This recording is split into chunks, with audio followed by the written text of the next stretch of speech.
Hey everyone, and thank you so much for turning up for our very first Bridgerton Book Club at the Cool Table. If you aren't aware, at thecooltable.com, it's the best place on the internet. It's where we can all sit and make fun of ourselves for being absolutely obsessed with all the things we're embarrassed to be obsessed with. But there's no embarrassment here with Julia Quinn's Bridgerton novels. We are fully flying our freak fags for romance novels, and we have been for quite some time. Not all of us are as fully versed in Regency historical romance. We're learning as we go. So if this is new to you, or if you aren't quite sure if it's for you, my suggestion is to keep going, burn through some Regency romance novels until you find the trope for you. There's always a Regency trope for everyone. But before we get run away with all of that, I want to introduce ourselves. I'm Beth. I'm the co-owner of the Cool Table, and these are the best people on the internet right here. Ladies, say hello. Hey guys. Introduce yourself. Say hi. I'm Heidi. Good to see you guys. Romance has been my life, or since I was about 13 years old when there was no actual romance in my life. The way I got into it was my mom would call my dad by the names of the characters of the book she was reading. So like we'd go on vacation and be like Max, and it would totally gross us out. But then I got super into romance. So thanks, Mom. That is very gross. Yeah. No. Hi, everyone. I'm Julie. I am actually a Regency virgin. I finally said, okay, we were doing this, and I was like, all right, here I go. So, and I did. I was texting the girls midway through, going, guys, I kind of like it was like I came out of the Regency closet, like I think I kind of like this. So I'm going to embrace the Regency from here on out. I'm going to try to embrace more of it. For those of you that don't know, Regency romance is basically the Regency period is it's really kind of a short period of time in the early 19th century, but it basically spans like 1795 to like 1835, somewhere around there. And it has to do with like the regent in England, right? That's why it's called the Regency, because it was under a regency during that time period. And it's basically the Jane Austen period of time. And there's like a lot of reasons that Regency lends itself really, really well to romance novels. I don't want to get into all of that, but basically it's far enough in the past for us to have like kind of fantastical feelings about it. Like it feels fairy tale-ish a little bit because everybody's going to balls and they're wearing gorgeous dresses and there's really specific rules to how people treat one another. But it's also modern enough for people to be interacting in ways that we understand. Right. So it doesn't feel as strange as like a medieval historical romance. Right. You know, it's not as, bang a club over a girl's head and carry her back to your cave, like some romances are. So, which we like those as well. But it just has enough modern sensibilities to feel normal, but enough, historical sensibilities to feel precious, I think. Does that sound right? It does. Yes, absolutely. Absolutely. Yeah. Laura is wondering, wait, do we not drink here like Hang Outlander? We definitely drink just like we do in Hang Outlander. If you are, that's a beautiful drink, by the way, Heidi. It looks like one, but it's just White Claw. Oh, that is perfect. Very basic. If you guys are drinking, yes, please tell us what you're drinking in the comments. My bangs are too long, so I'm going to be doing a lot of this all night. I really need somebody to come cut my bangs. I know I could just do it myself, but it's bonkers. But I love that you guys are with us tonight. So hi to Laura and Ellen and Shelly and Sheila and Morgan and Michelle. Hello, everybody. Thank you for being here. I hope you are drinking. I hope that you get very drunk. I am not drinking, but that's mostly because I have a headache. Morgan's having red lime, got a Sauv Blanc. Good job, guys. Good job. Lachey, hello. So I hope that everybody read The Duke and I have my copy right here. This is not a copy that I read. I read it on my Nook app instead, but it's so pretty. The new, I love the new cover. It looks like something I would not have read in college. I would have been like, no. But now I'm like, oh, look at her dress. I don't know. People change. So we had some talk about the Duke and I on our Twitter, we asked you guys a little bit of a few questions. But I wanted to start this chat with one tiny mystery of the early Bridgerton novels, Lady Whistledown. If you know anything about the Netflix series that's coming, Lady Whistledown is going to be voiced by one of my favorite actresses, Julie Andrews. And I could not be more happy. But there's a little mystery, I mean, even from the very beginning of this novel, as to whom Lady Whistledown actually is. Daphne even says to her mother at one point, I wouldn't be surprised if Lady Whistledown is one of your friends. So if you haven't read on and you don't know who she is, you find out in a couple of books in this series. It doesn't take long to figure out who it is. Who do you think she could be? Is anybody, do we have any, did Sheila, did you just say you think she's the queen? Like Queen Charlotte? Oh, that's like, she means Julie Andrews. Oh. Yes. I kind of like the queen theory too, though. I was like, wow. That would be very fun. That would be very fun if it was the queen. That's awesome. But who do you think she is? So I have not read further on to the point where I know who it is. So my theories at the moment are either their mother, Mrs. Bridgerton, or the Featheringtons' mother. Those are my two guesses. Yeah. I thought it was I thought it was one of the Featheringtons, not necessarily maybe even a mom, because I don't know why. I just have this feeling that she's younger and she's always in it and she's standing right there with them. So I was like, is it Penelope? Is it? I don't know. And please, nobody spoil it. Bethany has got her lips zipped because she definitely knows. I definitely know. Nadine thinks it's Daphne. I always thought when I first read it that it was Lady Danbury, because obviously they talk about her acerbic wit and how she's just like got fingers in everybody's business.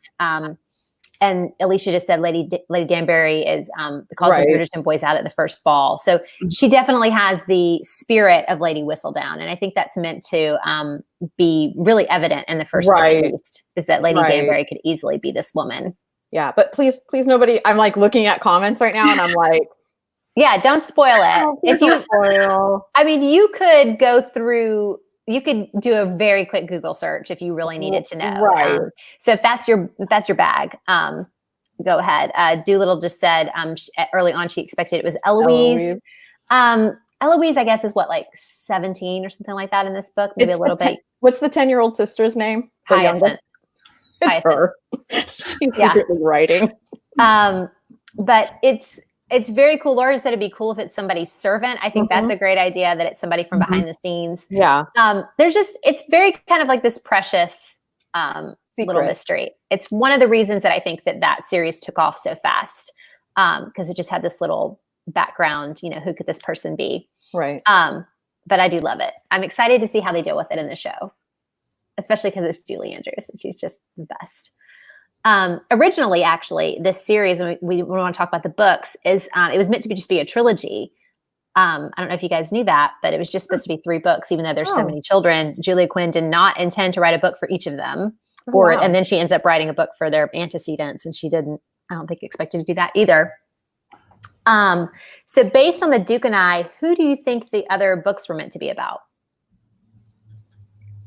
Well, it's got to be Anthony. Right. Yeah. Anthony. I know that because I'm reading the second book. So it's Anthony. Yeah. And then I would have guessed probably Penelope would have been the third guess. Yeah. I actually was kind of shocked. I thought she would go into like the A, B, C, D kind, because that's how the children are named. So when I met Daphne, I was like, I actually read it. I went, oh crap. I think I read the second, or I read the 4th book. I literally had a count on I had to do the alphabet in my head right there. Yeah. And I was like, oh no, I read the 4th book. And then I was like, oh no, this is the first one. So I thought she was going to go in alphabetical order. Yeah. Which would kind of make sense, but she decided to do like the boys first to make sense for them to get married a little bit later. Nadine said Anthony and Colin. I fully agree. Like, they're in my mind, like when you just read The Duke and I, they're the brothers that stand out, that have the, Benedict is kind of really in the background. Yeah. He's there, but not really. He only really has like kind of one scene where he even does anything. And so I always thought that it was, that she intended to just write Daphne, Anthony, and Colin's books. Right. And Emma just said someone is getting hooked up with the ugly duckling Featherington. Yes, that does happen. I mean, it's not a surprise, like who these books are about. I mean, in the back of your book, it probably tells you like who does what. But I think the fourth book is Colin and Penelope's book. Okay. It's my favorite. But Brett just said Colin and Penelope were favorites of the characters of this first book. So, I mean, yeah, I mean, there's obviously Penelope like hits you in a way that you're like, oh, there's got to be a story about her. And of course, it's the Bridgerton series. So it has to be that she's hooking up with one of those brothers. Right. And it does end up being Colin. Sweet Colin. Oh, I loved Colin. Oh, He's just like he's a little rascal. he's just a little rascal, but he's a sweet rascal. He's that Yeah. little rascal that means well. Like he wants to help, but he wants to have a laugh when he does it. How do we feel about the Bridgerton men as like a grouping? Like there's this one quote where she says, he grinned the slow, devastating, wicked smile that all the Bridgerton males seem to possess. And I just crack up at that because there's three of them. The rest of them are young. You know, the other one is young. And it just, you know, it's just so silly to me. But at the same time, you're like, oh, I can't wait to read these guys' books. Like, who is going to capture their attention? Especially Anthony, like you expect. Yeah. A lot from his book, I guess. I just love how they interact with each other. It's a big brother. Anthony's the big brother. Colin's the funny, you know. Yeah. They're all, you know, if you have a big brother, I have a big brother, it's that protective, you know, no matter how old you are, there's still going to be this sense of protection and Shallon just asked, can I skip right to the fourth book? Yes. Okay. Yes. If you wanted to skip around in this series, you absolutely could. The fourth book has a reveal in it that you probably want to read, but like, you know, it's just, you're going to get, like, if you had a bunch of people are asking like the second epilogue, Anthony and Colin are the focus of the siblings. Does everybody's book have a second epilogue? Yeah. If you bought it on Kindle or Nook recently, you have a second epilogue in the book. And so unless you bought it secondhand somewhere, yes, you probably have that. And it does, you obviously can tell Colin and Penelope are married and Anthony's married. And so obviously they're all going to get married. It's a Regency series. There's nothing like monumental coming out that you need to know before you move forward. So yeah, go ahead and skip around. The fourth book is kind of some people's favorites. I actually really like the second one too. It's Anthony's book, but it's also kind of weird in some places. So if you didn't like this one, which is totally valid, there's a lot of people that didn't, skip to the fourth one and just see where you go. And I think you'll probably like it and want to keep reading some more about what happens to them, some of them. Yeah. Danny just said, it's so refreshing to read about a group of siblings that just love and like each other. That's it. They like spending time with each other and loved that. I agree. Yeah. And I liked their relationships were fleshed out. Like they weren't all surfacey. Each of the siblings had a different type of relationship based somewhat on the order of birth. Like the fact that Colin and Penelope interact more like twins or more like equals versus Anthony, who has the responsibility of being the eldest. And then Benedict, who's still a complete mystery to me at this point. I don't know anything about him really. And there's still a love there that you could feel like it came off the pages. It was, they annoy each other, but then they love each other. And it's the sense that, you know, Daphne never looks at her brothers as, I mean, yes, there are times where she's like, you're overstepping your bounds, knock it off. But she also is like, they're my brothers. That's my family. I love them. And I love her little interactions with the younger ones too. It's the sense of we're helping raise these children too. Yeah. So I really appreciated that. Laura said the description of the Bridgerton smiles and hair remind me of the description of the Sweet Valley High sisters in every single book. It was a lot. Yeah. It was a lot. You should just skip those pages.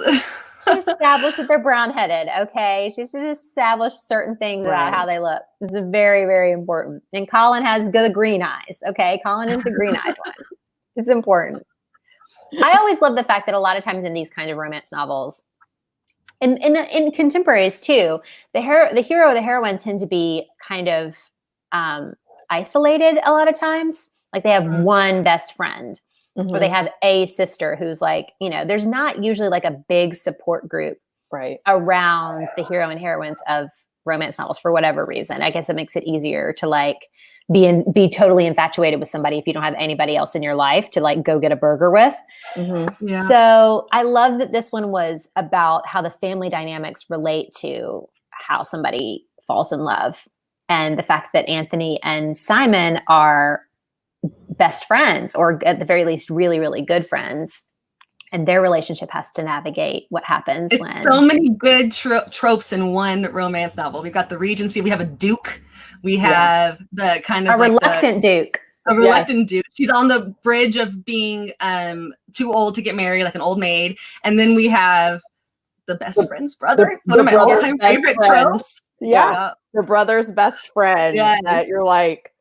That's actually kind of the trope of this book, I think. Yeah. Like the best friend's brother trope is the trope of this book because it goes all the way through. Like you think once they get married and 50% of the way in, that's going to kind of end. And it doesn't, because he pisses her off and Anthony's right back in there, like ready to just like kill him or whatever. So, and it's that sense of, I love you as a best friend, but you are not good enough for my sister kind of idea. And that sense of that protection and wanting to make sure, yes, my sister is going out there. She needs to marry. And I love the fact that they don't want her to marry a boring guy either.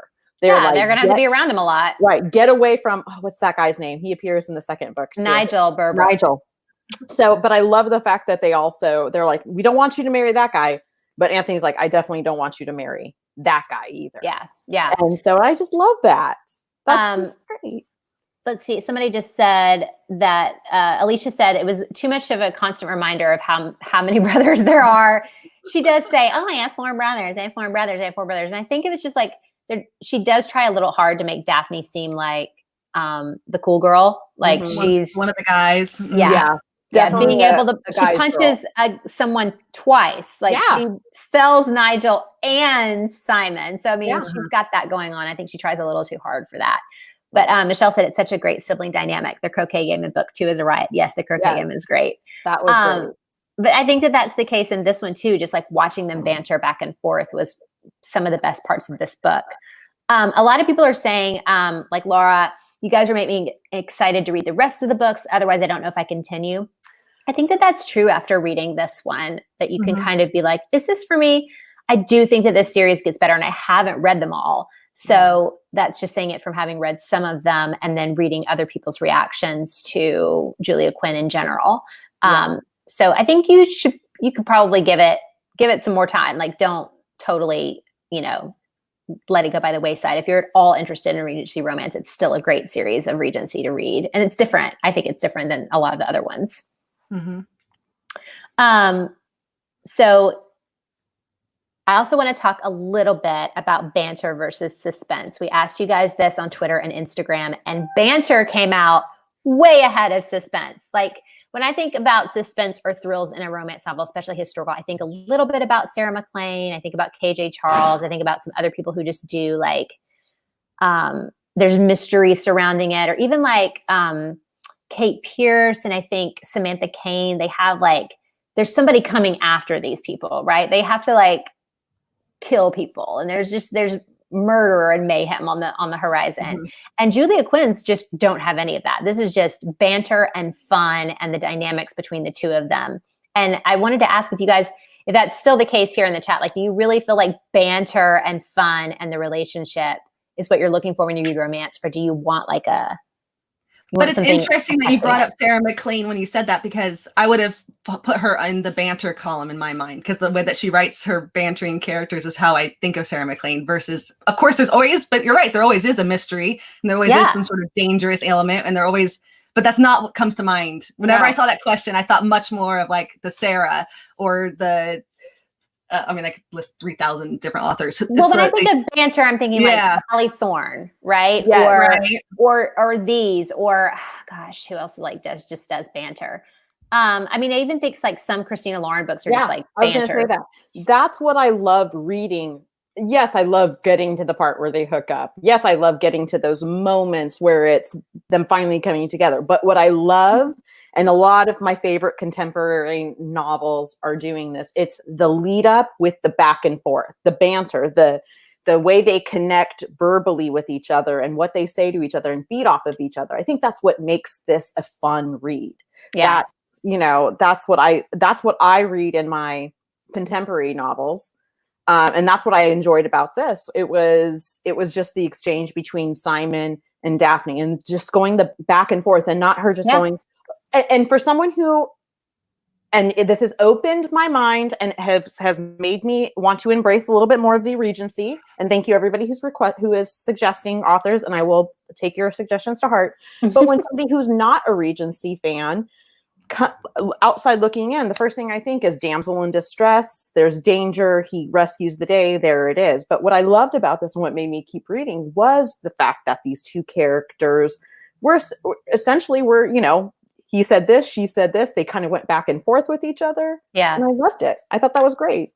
I mean, I love it too. But for me, like when I think of Sarah MacLean, I think like there's stuff happening. Like there's like in Temple's book, like she owns an orphanage that needs money and it needs this. And, there's stuff going on that's more than just whether or not this couple is going to get their shit together. Right. And that's what I mean by like a little bit of suspense or thrills. I mean, it could also be wrapped up in like a murder plot or something paranormal or whatever that's huge, but it can also be like the smaller moments that I think move them through.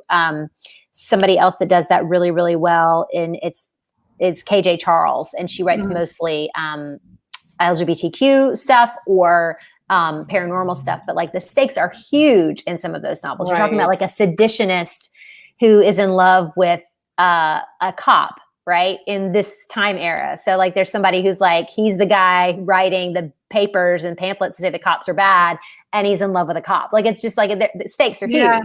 I think that the way I read romance is that all of that's just fodder for their relationship. Right. So I would take the banter and the core relationship over like valuing I could take the plot, I mean, basically out as long as I like the two characters. Right. Exactly. Yeah.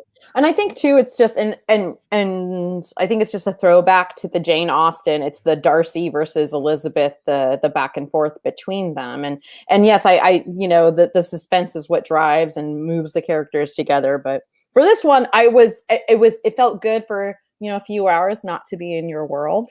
Yeah. And just have this, watching these two people go back and forth. Doolittle just said, I missed it. Sorry. Doolittle just said, Quinn books are usually a fun, light read. Sometimes I need a deeper character analysis too, like Mary Bella. Yeah. Danny said, banter's my favorite. It's what I love about Jane Eyre, which is not precisely a fun read. Jane Eyre's got tons of stakes. There's a woman in the attic, Danny. She's going to kill them all. Wait a minute. But yeah, I mean, Alicia just said for me, character interaction or dialogue is the most important part. Right. And sometimes character interaction and dialogue is wrapped around in the bigger stakes and the bigger plot that's like happening. I feel like I should be like on a separate piece of paper writing everybody's like person that I'm like, who's that? Okay, let me write that. You definitely can go back through all of the Not comments. Jane Eyre. I know who Jane Eyre is. I read Jane Eyre, but I'm like, Mary? Like that's like Tessa Dare is great. Lisa Kleypas is huge with banter. If you want hot guys and banter, Lisa Kleypas is great. Okay, good. Laura just said, I feel you, Bethany, have a hard time with anything dark right now. And Brett said, I love Sarah MacLean, but her books tend to be different flavors of the same dish. Yes, a little bit. Yeah, sometimes it's getting to be where we met her when she'd only had 4 books, and now she's got like 16, and we're like, what? They're all the same. But I love them, so it doesn't really bother me. But I was just interested. I cracked up at how big the disparity was between banter and suspense when those quizzes were done. And it just made me laugh because for me, it was suspense.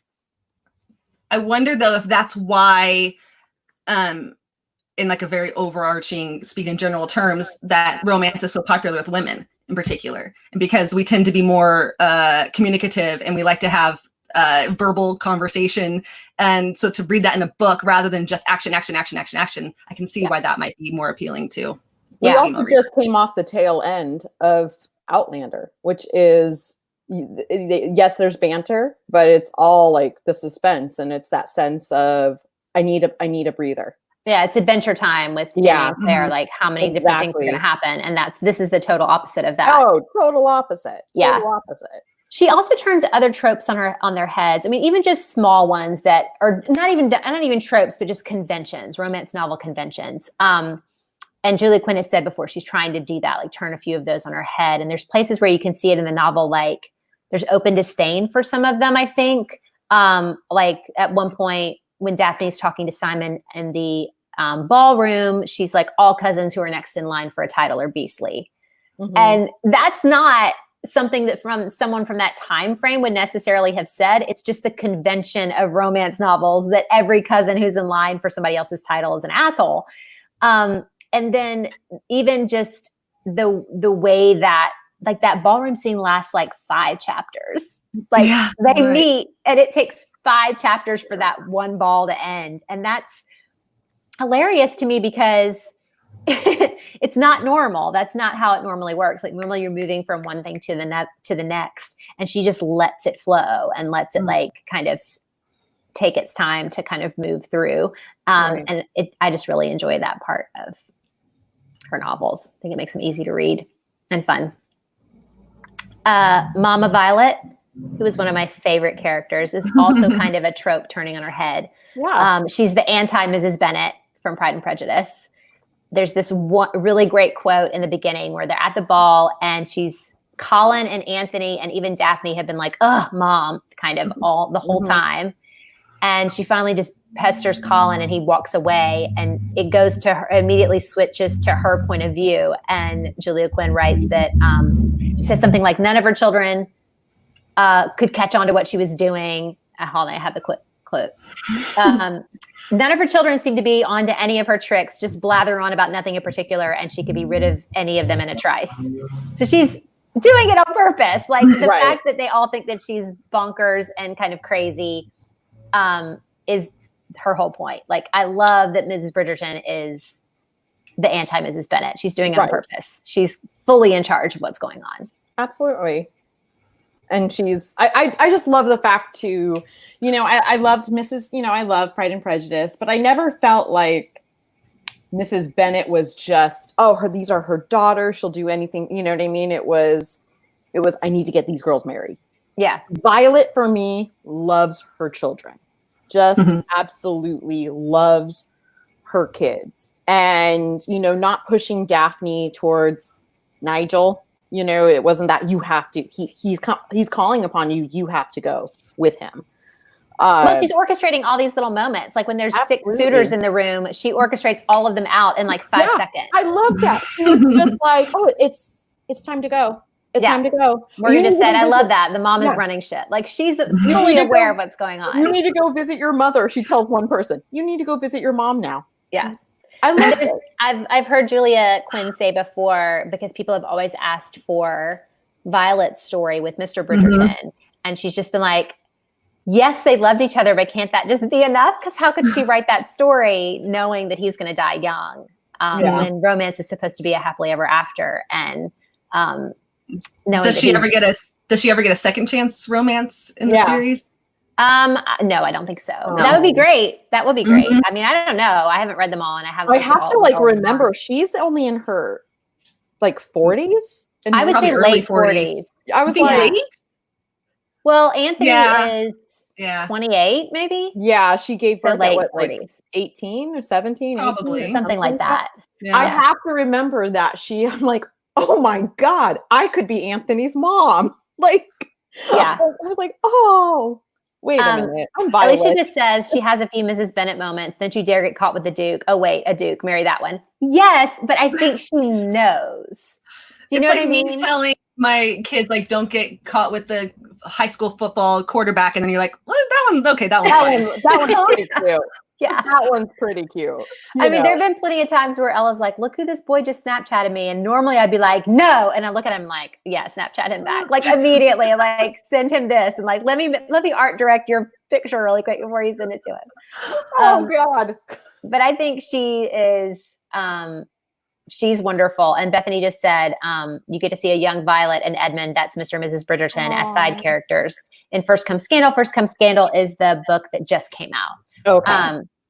So it's like a prequel. She does like a whole series of prequels. Because they talk about like their parents had a love match. Like it was a love match between Violet and Edmund. And in the second book, without going into too much, just, Anthony sees that with his parents. And you hear more about Edmund in the next book. Yeah. And he sounds like a great character.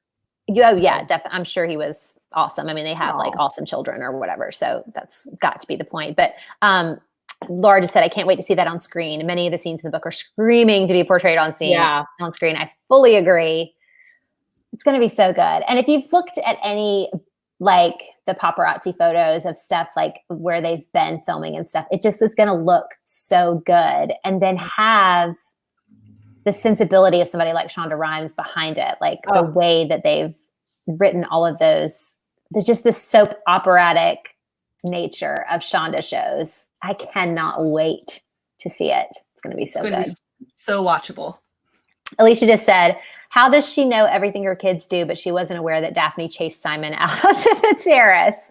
I mean, maybe she did know. I'm thinking this woman was like, they're going to have to get married, so let it happen. You know, I mean, they had been hanging out a lot. She had been telling him to come back to dinner. She invited him to go to the observatory or whatever. So she's pushing the relationship anyway. And if she pushes them or ignores the fact that they're out on the terrace to not orchestrate, but maybe perhaps allow a scandal to happen, then what she, as the mother, thinks is going to happen might happen. And then things will be, you know, exactly I don't think she wanted them to be. Yeah, I think she's kind of like this sense of this. She allows the stage to be set. What happens, happens. But it's like, she's like, I'm in control. That's why I found the, sorry, I'm echoing. That's why I found the sex conversation to be, seemed out of character. Yeah. That one is kind of rough. I thought that too. I was just like, this is a woman who's had how many 8 children? Yeah. And been pregnant 12 times. Yeah. So yeah, there's a lot. Like it also almost seems, and we'll talk about this in a minute, like because Daphne is so they like wanted Daphne to be so super ignorant. It just doesn't make any sense. No. But it's still and she's still a very, very interesting character and a very interesting mother. But that is a very out of character conversation. Speaking of disappointing and Daphne, you don't have to get very far into Romancelandia to kind of find those who think that this is not the best Regency romance to get someone started in the genre. And that mostly boils down to the very sketch things that Daphne does to Simon. And it feels weird to even say that because it's the heroine doing something to the hero. I mean, obviously romance novels have historically maligned for the opposite. So this novel is full of what we call kind of dubious consent and just some really selfish motivations for some of the things that Daphne does. And it's more than just one thing. So it's what we can talk about now. I think it's kind of the crux of what some people don't like about this particular book. The first one that I find kind of sketch is at the point where she's going to try to stop the duel. And she decides, she even says, the crux of my strategy is going to be to save Simon's life. He's not going to save himself, but maybe he'll save me. And she goes and tells him there's a bunch of people that know. It's all over, you know, it could be all over London. And she even says, well, that's not really true. In her mind, she's like, that's not really true, but he doesn't know that. And he curses, and she's still like, just going to go with that lie. Like, she's like, this is what's happening, even though she sees he has like a very distinct reaction to it. What do you guys think of that choice? Like Daphne's choice to just pursue him to marriage, even though it doesn't seem like she can see like how upset he is about it. Yeah, no, it was messed up. Like, there's been plenty, I've read plenty of Regency novels that there actually was someone who's been ruined according to the and those kind of stories don't bother me really because it's somewhat of a consensual understanding. For her to force him into it with a lie didn't work for me personally. I think he would have gotten there on his own without the lie. I also kind of wish that she's like, it's going, like, here's Mrs. Whistledown's report. You have, like, I would have preferred them to actually have the story, have the talk, like that there would have been talk. And she even said there probably would have been talk. So I would have loved to have just seen a little Mrs. Whistledown blind item, like what Duke and what, you know, what. Why is it coming from Daphne? Like, it's easy to write that the scandal erupts. Right. And all you have to do is Daphne show Simon the blind item, whatever we call it, the blind item now. Yeah. and say, this will ruin me. You have to help me. Yeah. And have him kind of come up with okay, we got to get married. We got to do this. And Morgan just says she also pushes the kissing, which is pretty much true. And I felt that one more as like her being innocent as to not really knowing and I thought that was what was about to happen between them. And that's just turning the Regency trope on its right. I mean, typically the man who, right? Am I correct? To pursue. Well, yeah. I mean, she's pulling him out into the garden, and it's not always like there are women in Regency Romance that pull plenty of guys out into the garden. But yeah, I mean, like she's not doing it as like a let's have a tryst. I think she just wants to chat with him, and I think she is innocent enough to not like know what's happening or know that they're going to kiss or whatever. But Alicia just said that the book turned for her at the garden. Daphne staged the whole thing. She was the one that lured him in. And then that's what Morgan said. Also, she pushes the kissing. I just, for the kissing one, doesn't feel like she's pushing it to me, but I mean, maybe I just reread it a little bit more generously. Yeah, I think I read the kissing more generously in that she like gave him permission, saw that his honor wouldn't let it. She did it. That's how I read that. But yeah, I could see how it would be a different way. She's falling in love with him, and it's a fake courtship. And but I don't think that she was like trying to plan a scandal to force him into marriage. But once he's determined to duel to his death, she is forcing that marriage. Right. The fact that he was going to die, like I was like, damn, he does not want to get married. Yeah. And I don't think that as a reason to get married, her wanting him to live because she loves him feels like the right thing to do. It still felt like the icky thing to do. It felt incredibly, incredibly manipulative and egregious. Especially with her relationship with her brothers. Like she couldn't have just, Anthony, stand back. Let's talk about this for a second. First of all, you're going to get in trouble. You can't duel. This is ridiculous. You know. Come at it from a different angle. Yeah. Just not automatically go to marry me, you know, what every man wants to hear. Yeah. And he is so bothered. I mean, he is so upset. And his motivations feel so much more pure. He is genuinely not wanting to marry her because he knows he cannot make her happy because he is so set in his ways. And there are plenty of people, you know, that can't have children and feel this way, or, you know, like that is not an abnormal way for him to feel. And so he feels just so much more protective of her than she feels protective of him. Yeah. And so it really makes her look selfish. That's what I was going to say. It was very selfish. And the fact that he kept on saying like, she wants this large family. She is not going to be happy with me with just having just the two of us. Yeah. So, and that's where I was like, man, this guy's a really good, I know he's supposed to be a rake and everything, but I'm like, he's a nice guy. Well, what do you think? Emma just said she didn't appreciate that he wasn't clear about his definition of not being able to have children. There is that aspect of it. Like, why doesn't he just say, I don't want children? Like, I've never wanted children. It's not something I'm going to change about. And is that lie kind of the basis for her manipulation? And if he had just been honest about it, they could have avoided the whole thing. I mean, I think his motivation for not being honest was that he's afraid his stutter and his shame about a stutter is going to come out, and all the trauma surrounding that. And so that's why he doesn't want to talk about it. But no, I mean, even if it is the basis for her manipulation, she didn't have that. She didn't have that right. She didn't have it. And I think also he had the sense of maybe even turning into his dad. That sense of, if I become, what happens if my child has this? What happens if I'm the blood of this horrible bastard of a man who disowned me because of a stutter? And he's highly intelligent. So for me, I was like, okay, that was not a good lie, but I can also see him thinking, if I tell her I can have children, she's going to want children. So, and I'm not ready. I'm not there yet. Yeah. Or I'm not there at all. Alicia just gave us the quote when they go out to the garden, and it says, Daphne felt something wild and wicked take hold. Let's walk in the garden, she said softly. We can't, we must. So yeah, you take that with what Danny just said. If the genders were reversed, that scene would obviously been sexual abuse. Yep. And there's more than one scene in this book where that, if the genders were reversed, that scene would I mean, there is a lot of problematic Daphne in this novel. Yeah. Which might be why, out of all of the Regency novels in the world, it gets picked up for a Netflix show. It may be. Mm-hmm. It's the reverse.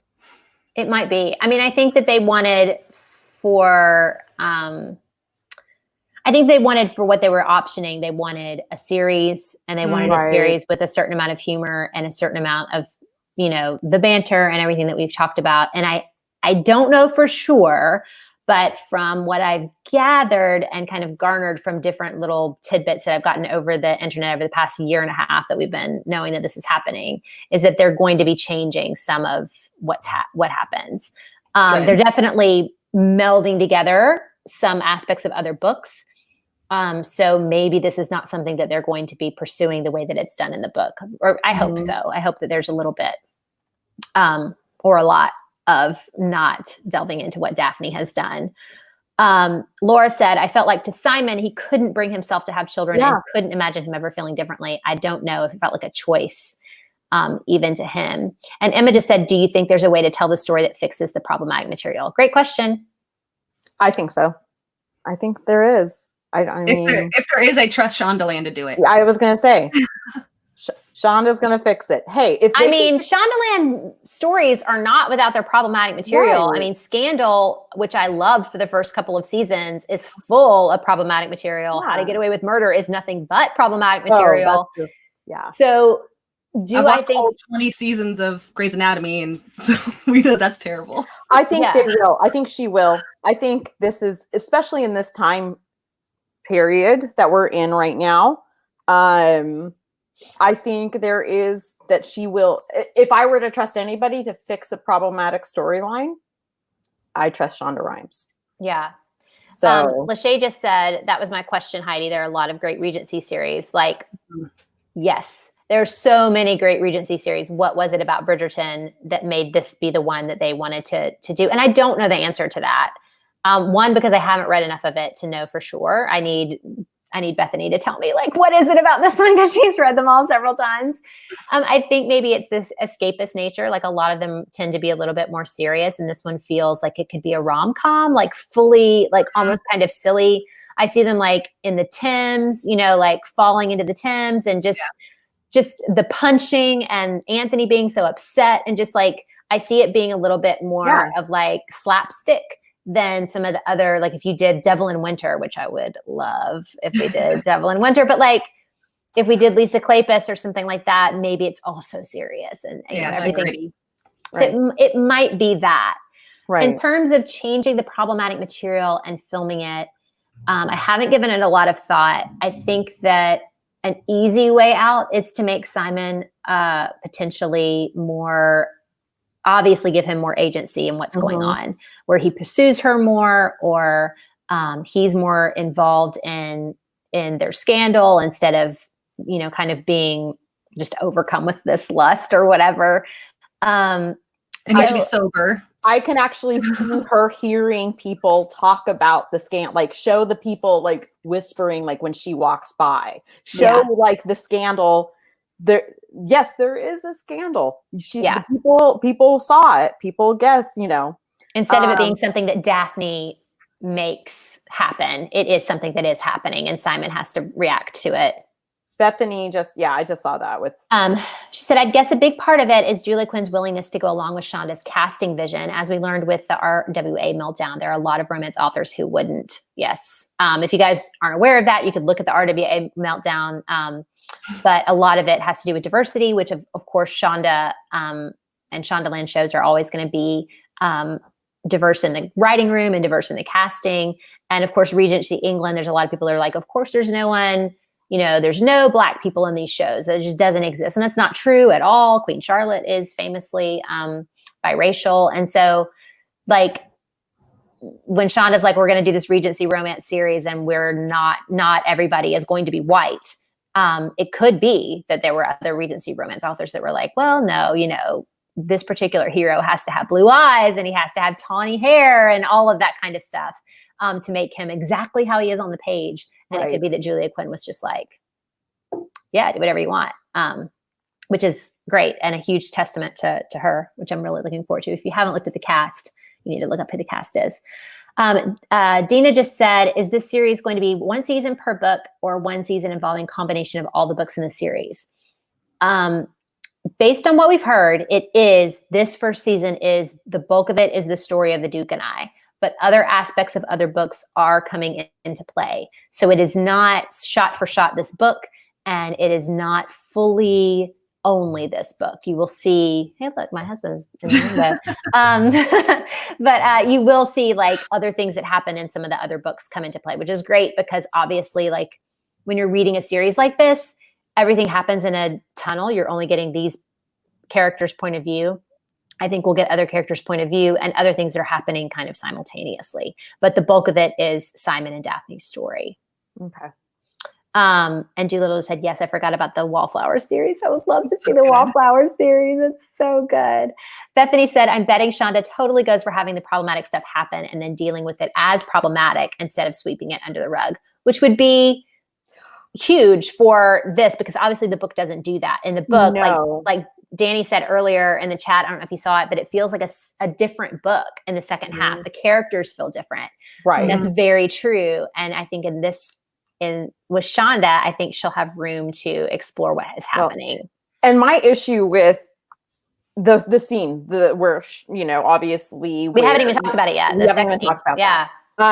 It was the fact of, it wasn't just Daphne, but it was the reaction to the Bridgerton brothers as well. And it was painting Simon as the rake that he was, and was like, well, wait, hold up, So yeah, I think I would like to see Shonda deal with that as well. Like, no. Daphne is not as innocent and as it would be naive. great to see her feel bad about what she did. Yeah. I mean, there's a point in the book where she says, she's in her own mind, and she says she wasn't ashamed of her actions. She supposed she should be, but she wasn't. That's right after the bad, the non-consent stuff. Emma just asked if it's a short season. I think it's 8 episodes. Oh, okay. But we haven't talked about that particular thing that happened. So if we go back to the sex conversation with Violet and Daphne, I found it really unbelievable that Daphne was as innocent as she claimed she was, or as innocent as she's written to be, because she does do the thing in the garden where she's like, I feel him wanting me. And she talks about him wanting her in the carriage. She's like, no, she's thinking about why he can't have children. She's like, oh, what if he couldn't? What if he wants to? And she's like, oh no, he definitely wants to. Like, if she's as innocent as she's being written, she doesn't even know that there would be something called impotence or some like way that he couldn't have sex. Like, she doesn't even know what it is. She's calling it the marriage act. I don't think she's written to actually like not even understand what penises are. And I just find that wholly unbelievable. What about y'all? She has how many brothers? So she keeps beating us over her head with it. That's the thing. Like, not one brother said, here's the deal. All right, let me sit you down. Like, Anthony never said, listen, this guy's put his dick into everything. And well, like, they have horses and you know what I mean? Yes. Like, there's younger children. Her mother has given birth. It feels like it's easier to let, if you're like, wanting to keep your kids in a bubble, it's easier to do that now than it would have been then. I don't know. Maybe I'm, to some degree, it just seems crazy that she's as innocent as she is. So when she finds out that the withdrawal method that Simon is using is the reason he can't have children, and she gets so upset, that part makes sense to me. Because that's the kind of thing you might be innocent about, like not knowing that the withdrawal method is the way that you keep from getting pregnant. That part makes sense. But how crazy she is about not knowing what the sex act is, that whole scene drives me crazy. Laura just said, yeah, there's no way she didn't know the mechanics.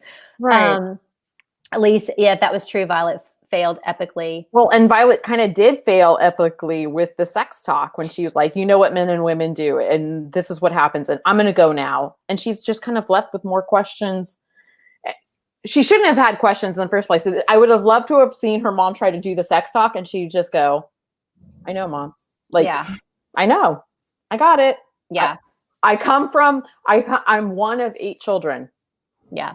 I Kim got just said he chose to lie in those words because he knew she didn't understand, which is true. He purposefully like doesn't explain because he knows that she doesn't get it. A girl can know about attraction without knowing much about the mechanics. I think it's a chance to talk about gender in that time. That's fair. I mean, I guess the way that she's presenting it is that she knows that they're, you know, that the make out feelings that she's feeling is something he's also feeling without knowing like what's happening. Right. It just felt overwrought for somebody who was like, I have 4 brothers over and over again. And I think she even talked about like the maids having relationships with people. Didn't that? Yeah, she tells her mom, she's like, well, if people, you know, enjoy it, like, why are the maids always running out with a, you know, so she knows stuff, maybe, just, you know, not enough. And that makes sense. I just felt like there was just not enough to go on. Right. But then she does find out about the pull-out method. And then, you know, all hell breaks loose. And then it's this scene. And then it's this terrible, terrible scene. Simon's drunk. He begs her to sleep in the bed with him because he doesn't want to be alone. And she wakes in the middle of the night and he's aroused. And she immediately is like, oh, I have power here. I'm mad at him. She actually says at some point, like, you've withheld something from me. Yeah. And now, like before she's not sleeping with him, why he goes out and gets drunk. And she's like, I'm withholding myself from you, which I also hate that choice. You're perfectly within your right to like not have sex, but like it's this like the tit for tat part of it is like what really bugs me. Yeah. So she climbs on top of him and they start to have sex and he's awake, but also still inebriated. Very inebriated. So he's aware of what's going on, but also not fully in his faculties. And she holds him to her so that he cannot withdraw. And he immediately is freaking out. There is not like it's not like he wakes up the next morning and he's like, where's the wet spot? I mean, he immediately knows that she's done this. He's actually traumatized by it. He goes back into his stutter, and it was heartbreaking. It was so heartbreaking for me, for him to feel that sense of powerlessness and just that sense of what did you do? Oh my God, you tricked me. Don't pity me. And then he's stuttering the whole time, and my heart goes out to him, and I hate her. Yeah, it's a heartbreaking scene. And he actually says Simon hated himself, hated the voice that had forsaken him, and hated his wife because she had the power to reduce his control to rubble. This complete loss of speech, this choking, strangled feeling, he had worked his entire life to escape it. And now she had brought it back, all back with a vengeance. Right. It's so bad. No. And at one point, she reaches out to him because he's like, can't talk. He can't get the words out. He's so angry. And he screams out, don't touch me. And she says this, well, I guess there are still some things you can say. It's terrible. I went, oh, good God. Oh, good God. And that's what was. He triggered an abused man. I hate it. I feel you. Fully feel you. And that's what upset me. And then it was this is where my issue, and I hope that Shonda, that's what I was saying earlier, that I hope that Shonda realizes is that she should be held accountable too. There should be repercussions for her.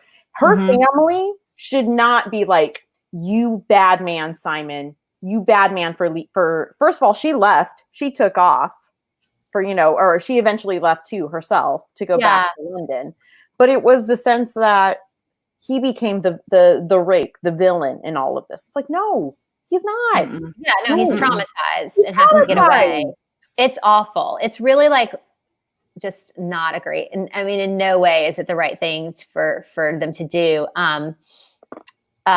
Alicia even says, and there's no conversation about it when he comes back. Yes, there's not even at a point where I don't think where Daphne even apologizes. Like she loses that baby, or there was never a baby or whatever. And it's just over because he's come to some sort of conclusion. And it's just, the note that she sends him, all of it. No, it was, and the way he came back and he was like, "I love you," and she got what she wanted. It felt like very emblematic of an abuser and her. It was. Victim, trying to please.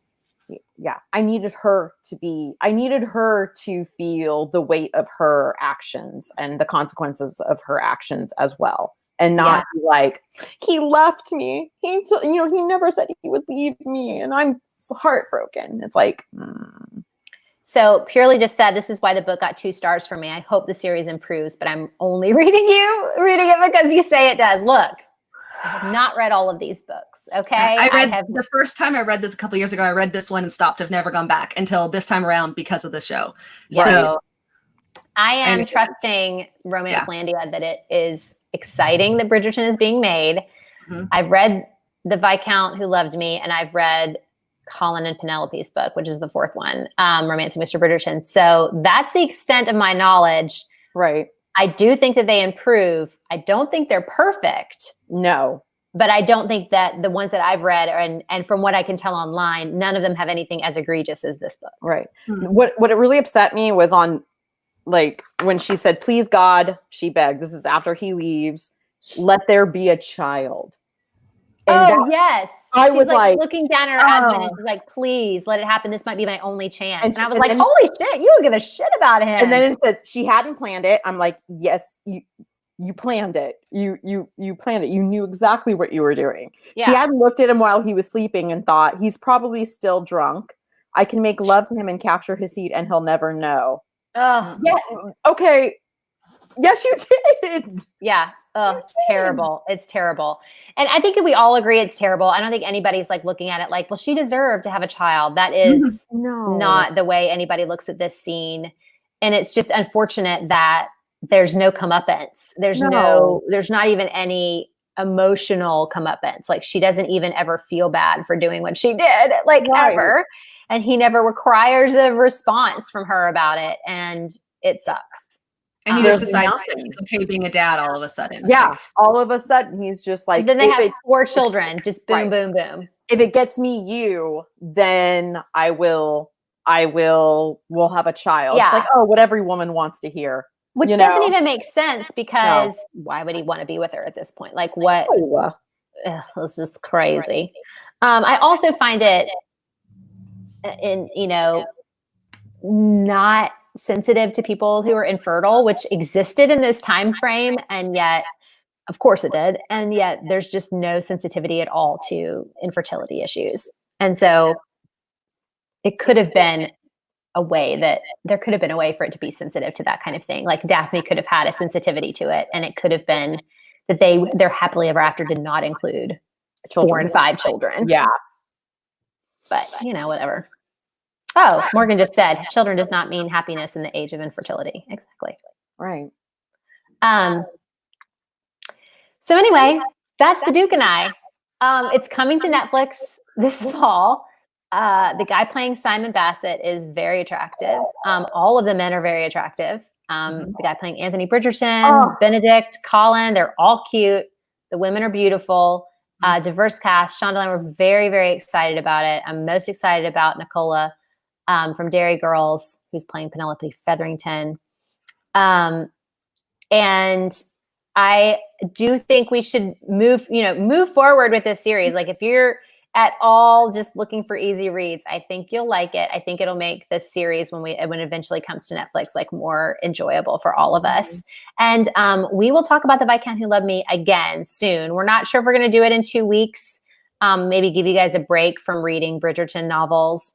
We are going to keep reading other books. There's other series and other books that we're going to be reading. We'll give you those announcements soonish.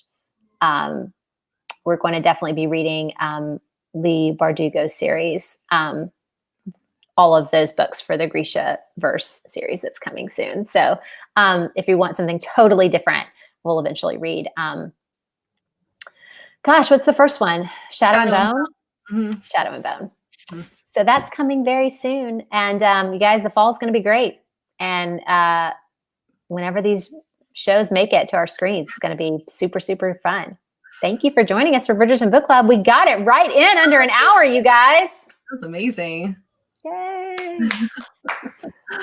Thank you guys for joining us. This has been great. Read The Viscount Who Loved Me. Talk to us about it. And we will see you guys very, very soon.